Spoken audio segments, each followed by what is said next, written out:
Медицинаның дамыған заманында түрлі технологиялар мен тісті ағартудың сан жолы бар. Маманның кеңесінсіз үйде отырып халық емін пайдаланатындар кездесіп жатады. Бұл жайында тіс дәрігері не дейді?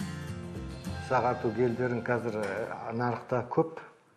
Сондықтан бұның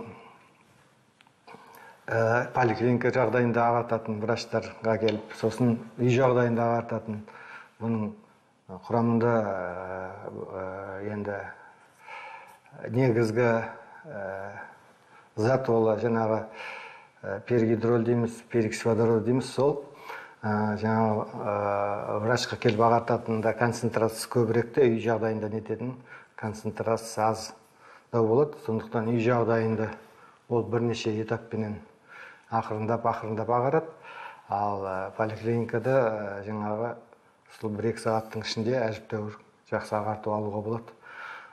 Сол бұл енді химиялық түр болғасын, бұның енді тістің эмаліне да зияны жоқ деп айта алмаймыз, бар. Мына құрылғы бірнеше реңкке тісті ағартуға арналған. Қолдану әдісін мұқият оқып болған соң, тіс еттеріне зиян келмес үшін көк түсті құтыдағы гельді жағып алу керек. Содан кейін ғана тіс ағартуға кірісуге болады. Көрсетілген мөлшерде тіске гель жаққан соң арнайы қалып киіп алу керек. Сонда сұйықтық жан-жаққа тарап тістеріңіз маржандай жарқырайды. Инструкциясы дейміз ғой, соның бұлжытпай орындау керек, қанша секунд, қанша минут, қалай жасау керек екен. Сол жағдайда оның эмальға келетін зияны аз мөлшерде болады. Егер де оны бұзып, уақытын бұзып, көбейтіп, көбірек ағартам дейтін болсаңыз, онда эмальға келетін зиян да көбейеді.